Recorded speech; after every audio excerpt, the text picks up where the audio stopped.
Hello বন্ধুরা, আপনিও কি চান আপনার গ্যালারিতে থাকা পার্সোনাল ফটো না হলে ভিডিওকে লুকিয়ে রাখতে, মানে হাইড করতে? তাহলে আজকের ভিডিওটি আপনার জন্য অনেকটাই হেল্পফুল হতে যাচ্ছে। কেননা আজকের এই ভিডিওতে আমি আমার ফোন স্ক্রিনে আপনাদেরকে খুব সহজেই দেখাবো, কোনো প্রকার অ্যাপ ছাড়াই কিন্তু আপনি আপনার ফোনের গ্যালারিতে থাকা যে কোনো পার্সোনাল ফটোকে না হলে ভিডিওকে কিন্তু আপনি হাইড করতে পারবেন, মানে লুকিয়ে রাখতে পারবেন।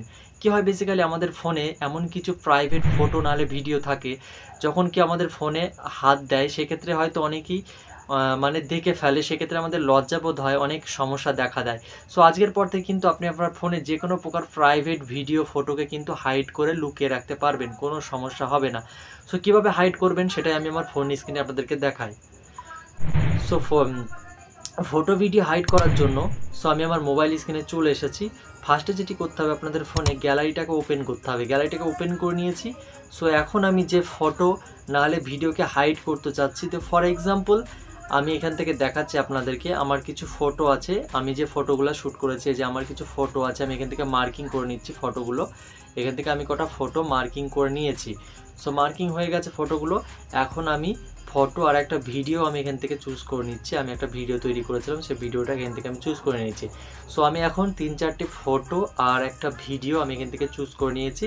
সো এখন হাইড করার জন্য এই যে নিচে দেখতে পাচ্ছেন রাইট সাইডে মোরের একটা অপশান দেখতে পাচ্ছেন, মোর। তো এই মোরের ওপরে ক্লিক করব। ক্লিক করার পর এখানে দেখতে পাবেন হাইডের অপশানটা আপনারা পেয়ে যাবেন সব থেকে নিচে। সো আমি যে সেটিংসটা দেখাচ্ছি এটা কিন্তু নতুন মোবাইলগুলোতে কিন্তু হয়েছে, পুরোনো মোবাইলগুলোতে নাও থাকতে পারে, সেজন্য বলছি। আমার হাতে যে সেটটি আছে সেটি ভিভোর একটা সেট। সো সব থেকে নিচে দেখতে পাচ্ছেন হাইড বলে একটা অপশন আছে, তো হাইডের উপরে ক্লিক করব। ক্লিক করার পরে এখানে আবার হাইড লেখা উঠবে, হাইডের উপরে আবার ক্লিক করব। সো যখনই ক্লিক করেছি আমার কিন্তু এই ফটো ভিডিওগুলো কিন্তু হাইড হয়ে গেছে। এখন ওই ফটো ভিডিওগুলোকে খুঁজে পাওয়ার জন্য যেটি করতে হবে, এই যে হচ্ছে ব্যাকে চলে আসবো, ব্যাকে চলে এসেছি। সো অ্যালবামের ভিতরে কিন্তু আমি অ্যালবামের ভিতরে আছি। তো দেখুন এই যে এখানে সেটিংয়ের একটা লোগো দেখতে পাচ্ছেন, সেটিংয়ের লোগোর উপরে ক্লিক করব। সো যখনই ক্লিক করেছি, ক্লিক করে একটু স্ক্রল করে নিচে আসবো। নিচে এসে দেখবেন এখানে হিডেন ফটোস বলে একটা অপশান আছে। হিডেন ফটোস মানে আমি যে ফটো ভিডিওগুলো আমি লুকিয়ে রেখেছি সেগুলো কিন্তু এর ভিতরে আছে। সো এই যে হিডেন ফটোস লেখা আছে, এটার উপরে ক্লিক করব। এটার উপর যখনই ক্লিক করেছি দেখুন আমার কিন্তু ফটো, আমার 4টে ফটো এমনকি ভিডিও কিন্তু এখানে দেখাচ্ছে। মানে আমি যে ফটো ভিডিওগুলোকে হাইড করেছি, লুকিয়ে রেখেছি, এটা কিন্তু এর ভিতরে আছে। সো এই যে তার নিচে দেখুন verify password when viewing hidden photos, মানে বলছে যে আমি যে 3টে ফটো আর একটা ভিডিওকে হাইড করলাম সেটার জন্য আমাকে পাসওয়ার্ড সেট করতে হবে। যেখানে রাইট সাইডে যে বাটনটি দেখতে পাচ্ছেন এটার উপরে ক্লিক করব। এটির উপর যখনই ক্লিক করব আমার ফোনে আমার ফিঙ্গার দেওয়া আছে, সো আমি ফিঙ্গার দিয়ে দিয়েছি। আমার কিন্তু ফিঙ্গারপ্রিন্ট অ্যাক্টিভেট হয়ে গেছে, মানে ওই লুকিয়ে রাখা ফটোর সঙ্গে কিন্তু আমার ফিঙ্গারপ্রিন্ট অ্যাড হয়ে গেছে ফটো ভিডিওর সঙ্গে। তো আমি দেখুন হিডেন ফটোস লেখা আছে, এর উপরে ক্লিক করব।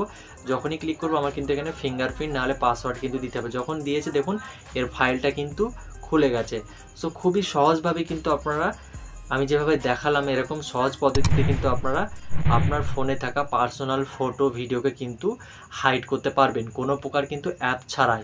অনেকেই মনে করছেন হয়তো আমি অ্যাপের দ্বারা দেখাবো এই ফটোগুলোকে হাইড করে, কিন্তু একদম না। এখন যে লেটেস্ট স্মার্টফোনগুলো বেরিয়েছে সেই স্মার্টফোনগুলো কিন্তু প্রত্যেকটা ফোনে কিন্তু হাইডের অপশানটা কিন্তু আছে। সো আপনারা কিন্তু এভাবেই খুব সহজে কিন্তু আপনারা গ্যালারিতে থাকা পার্সোনাল ফটো ভিডিওকে হাইড করতে পারবেন। সো আমি কিন্তু শুরু থেকে শেষ পর্যন্ত আপনাদের খুব সহজভাবে দেখিয়ে দিলাম। সো আশা করি ভিডিওটি দেখে যদি আপনার একটু উপকারে লাগে, ভিডিওকে অবশ্যই একটা লাইক করে চ্যানেলটিকে সাবস্ক্রাইব করে পাশে থাকবেন। সো আজকের ভিডিও এখানে শেষ করছি, আবার দেখা হচ্ছে পরবর্তী কোনো হেল্পফুল ভিডিও নিয়ে। ততক্ষণ নিজের খেয়াল রাখুন, সুস্থ থাকুন।